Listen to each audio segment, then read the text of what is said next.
여러분 안녕하세요. 최현정입니다. 자, 오늘은 우리 독해 이 부분 두 번째 시간인데요. 지난 시간에 우리 명사 채우기 하셨잖아요. 오늘은 형용사 채우기부터 들어갈 텐데요. 먼저 첫 번째 공략법 들어가기 전에 형용사는 기본적으로 당연히 서술어가 될 수 있어요. 我很好. 그러면 나는 좋다. 그거는 일단 빼고요. 우리가 좀 특수한 경우에 대해서 몇 가지 한번 살펴볼 겁니다. 세 가지로 나눠서 보시는데요. 특히 정도부사 뒤에 빈칸이 있으면 형용사가 들어갈 가능성이 굉장히 크다. 정도부사라고 하면 很,非常,特别,太,真처럼 매우, 아주, 정말, 너무 이렇게 정도가 얼마나 높은지를 나타내는 부사들인데 정도부사는 거의 대부분 형용사를 많이 꾸며요. 그래서 정도부사 뒤고 더 이상 문장이 가지 않고 여기서 만약에 마침표가 찍어졌다. 이러면 거의 100% 형용사입니다. 형용사는 뒤에 목적어가 오지 않기 때문에 여기서 이렇게 탁 이렇게 끊어졌다면 만약에 동사 같으면 뒤에 목적어가 오고 좀 더 문장이 늘어날 가능성이 있겠죠. 그래서 뭐 100%는 아니더라도 99.9%는 아마 형용사가 될 가능성이 클 거예요. 那只熊猫가 주어져. 판다는 타이는 원래 습관적으로 러를 좀 잘 써서 너무 뭐뭐 하다 하고 끝냈죠.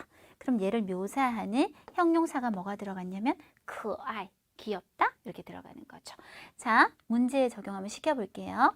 자, 보시면 부타이, 타이가 들어갔죠. 뭐 러가 없어서 틀린 거 아닌가요? 그건 아니고요. 부타이는 그다지 뭐뭐하지 않다는 뜻으로 우리가 세트로 많이 쓰는데요. 또 이때는 러를 잘 안 써요. 그냥 타이가 혼자 있을 때만 러를 좀 잘 쓰는 편입니다. 자, 그러면 뭐가 또 이런지 형용사가 들어가서 묘사를 하게 될 거고요. 쩐이라는 정도부사를 쓰고 마침표가 왔어요. 역시 형용사 서술어가 들어와서 정말 어떤지가 들어올 겁니다. 먼저 A, B, C 보시면요. 형용사 세 가지. 안징, 조용해요. 舒服, 뭔가 편안하다. 몸이 또 不舒服하면 몸이 안 좋다. 이럴 때도 많이 쓰죠. 年轻, 젊다. 자, 그러면 이제 1번부터 한번 풀어보시면 医生,我这两天眼睛, 눈이 그다지 뭐뭐하지 않다가 짝이 되는 서술어 뭐밖에 없을까요? 舒服밖에 없죠. 제껴내시고 왕아이라는 아주머니는 看起来 보기에 정말 하다. 아줌마가 하다. 안징은요, 환경이 조용한 거를 나타내지 사람이 안징하다 라고 쓰지 않죠. 그래서 정답은 뭐예요? 年轻, 굉장히 젊어 보인다. 이렇게 하시면 되겠습니다. 두 번째는요. 보어 위치에 빈칸이 있는지 한번 확인을 해보자. 보어는 서술어 뒤에서, 그래서 서술어라고 하면 우리가 동사가 될 수도 있고 형용사가 될 수도 있죠. 근데 서술어를 앞에서 꾸미면 부사어라고 하는데 보어는 이렇게 뒤에서 꾸며 올라오는 것을 보어라고 해요. 형용사는 여러 가지 보어 중에 결과 보어가 되거나 정도 보어가 되거나 가능 보어가 될 수 있어요. 그래서 이런 자리들에 혹시 빈칸이 있는지 살펴보라는 얘기가 되겠는데 예제를 보면서 좀 볼게요. 나는 이징 먹었는데 이건 결과 보어죠.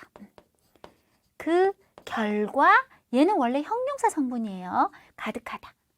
그래서 먹은 결과 가득 차버렸다. 배불리 먹었다. 이렇게 됩니다. 물론 결과 보어 자리에는 꼭 형용사만 들어가는 게 아니라 동사도 들어갈 수 있어요. 예를 들어서 먹은 결과 완 하면 이게 원래 동사 성분인데 지금 결과 보호가 되면서 먹은 결과 다 먹었다.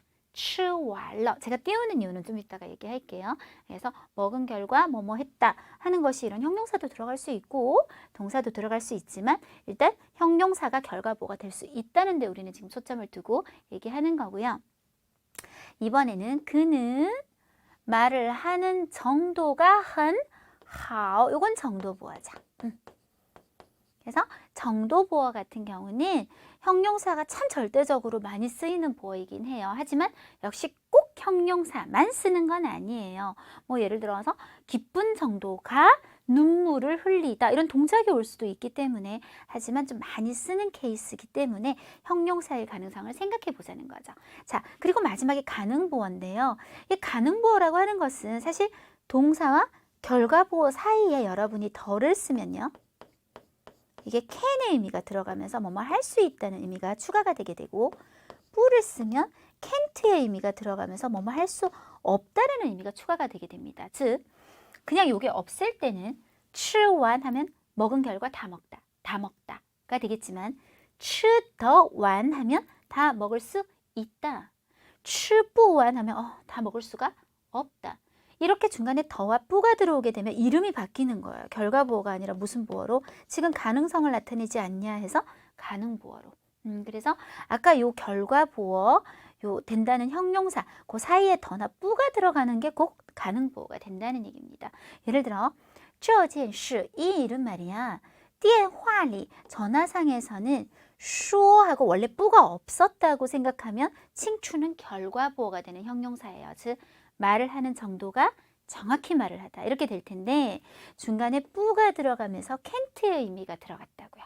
할 수 없다, 가능보어로 바뀌게 되면서 말을 정확하게 할 수가 없다. 전화상에서는 말 못하겠다. 요런 자리에 형용사들이 굉장히 잘 들어가게 된다라는 얘기가 되겠습니다. 문제 적용 한번 시켜보는데요. 역시 세 개의 형용사, 난고, 마음이 괴롭고 심적으로 고통스럽다, 지엔단, 간단하다, 깐진, 깨끗하다 이렇게 있네요.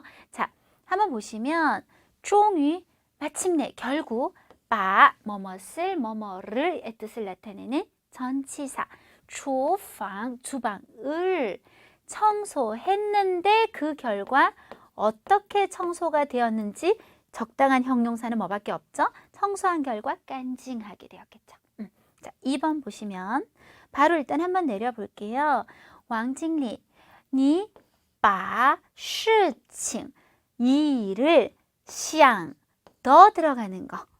물론 뒤를 조금 더 보시면 타이 셔머셔머러, 너무 뭐뭐하다. 우리가 공약 1에서 이런 정도 부사를 잘 갖는 게 형용사의 특징이기도 하다라고 이미 얘기를 했죠. 그래서 말을 하는 정도가, 생각을 하는 정도가 너무 뭐뭐하다. 보통 이렇게 많이 쓴단 말이에요. 자, 생각한 정도가 너무 어땠을까요?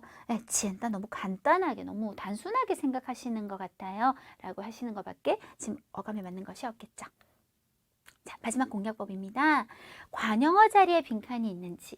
관형어는 사실은 쉽게 말하면 명사 앞에서 명사를 이렇게 꾸미는 거라고 생각하시면 돼요. 관형어 자리에는 여러 가지가 들어갈 수 있어요.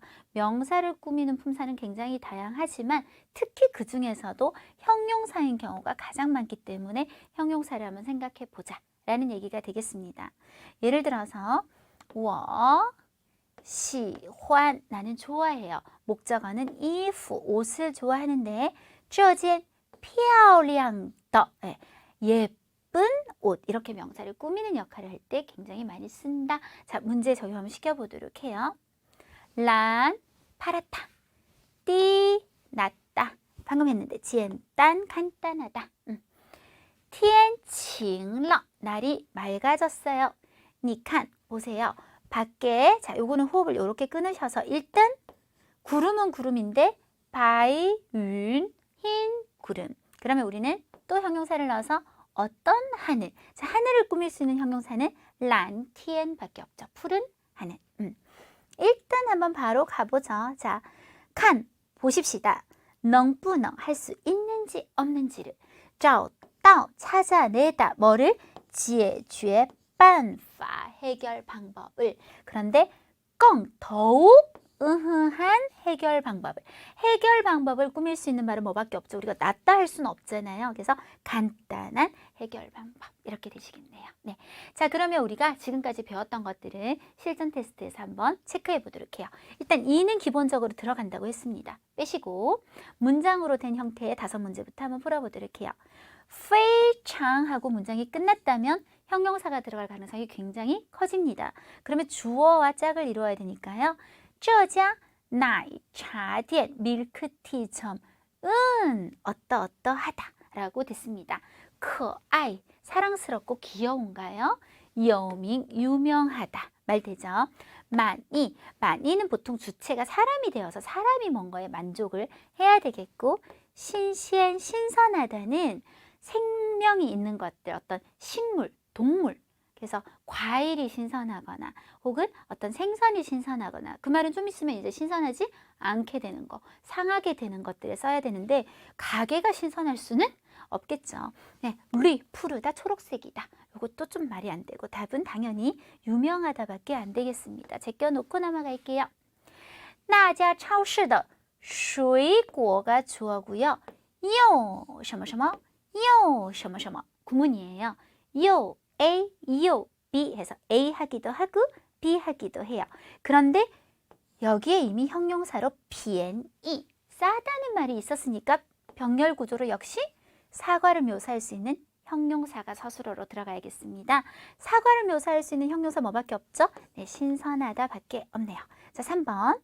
이 부분만 일단 혹시 먼저 봤더니 헌 뒤에 네, 밑줄이 있고 문장이 끝났다면 형용사가 들어갈 가능성이 굉장히 높긴 한데 문제는 우리는 으허하다? 이걸로 일단 풀기는 조금 애매한 것 같아요. 너무 내용이 없다는 거예요. 그래서 앞에 한번 읽어봐요. 那个房子不错. 그 집 참 괜찮은 것 같아요. 西边还有一块. 예.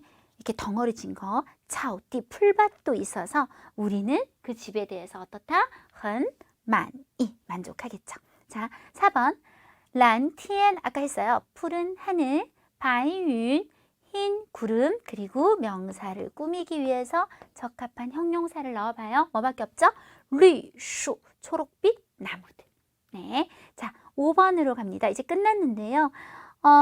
妹妹的眼睛, 눈이요. 笑起来, 웃을 때, 像月亮, 달 같다. 우리 반달처럼 이렇게 웃는 눈을 얘기하는 거예요. 그래서 很 정도 부사가 있고 서술어로 형용사 들어갈 가능성이 크고 정답은 可爱, 사랑스럽고 귀엽다 라고 하시면 되겠습니다. 자, 이번에는 이제 대화형에서 한번 접근해 보도록 할게요. 먼저 D는 기본적으로 무조건 들어가는 단어고요. 重要, 중요하고요. 饱, 가득 찼어요. 一样, 똑같다. 热情, 친절하다. 方便, 편리하다. 6번. 일단 혹시 여기서 바로 나올 수 있는지 보자고요. 没发现, 발견을 못했어요. 뭐, 什么 특별한, 묻는 말이 아니고요. 자, 신원, 뉴스를 발견하지 못했다. 뉴스를 꾸미는 말이 필요한데요. 자, 뉴스를 꾸밀 만한 말이 뭐가 있을까요? 자, 정답은 重要밖에 없어요. 다른 것들은 일체 지금 의미가 되지 않죠. 중요한 뉴스는 발견하지 못했어요. 7번 보십니다. 일단 바로 볼게요. 不吃了, 안 먹을래요. 我在, 전치사 구조, 어디 어디에서, 예예지야, 할아버지 댁에서, 吃, 먹은 결과, 이렇게 먹고서야 回来的, 돌아온 거라서 더 이상 먹지 않겠다는 겁니다. 결과보어로 먹다 뒤에 붙어서 의미를 더 보충해 줄 수 있는 것은요. 吃饱了, 먹은 결과 가득 차게, 배부르게 먹었습니다. 8번, 일단 여기 한번 보시면 服务员, 네, 종업원도 헌이라는 정도부사의 수식을 받고 끝났다면 이 종업원을 묘사하는 형용사가 들어갈 가능성이 굉장히 높죠. 종업원, 사람을 묘사하는 걸 찾아야 되는데요. 아까 우리 찾았던 것들은 좀 제껴놓고 이런 건 아니고요. 종업원은 어떨까요? 이게 정답이 热情밖에 의미에 맞지가 않네요. 친절하겠죠. 9번, 마마, 太阳和月亮的大小 크기가 으흐한가요? 크기를 묘사할 수 있는 말 뭐가 있나요? 크기가 편리할 수는 없기 때문에 같은가요? 이양. 이제 끝났죠? 자, 마지막 한번 볼게요. 找到了, 찾았어. 在火车站附近的. 예, 그래서 기차역 부근에 있는 한賓館, 호텔을 찾았답니다. 이 호텔이 很怎么怎么样 하고 형용사 들어가서 뭐예요? 方便, 굉장히 편리하다. 이렇게 되겠습니다. 자, 이렇게 해서요. 우리 두 번째 시간은 형용사 넣기를 한번 해봤습니다. 다음 시간은 또 다른 품사로 공부해 볼게요. 수고하셨습니다.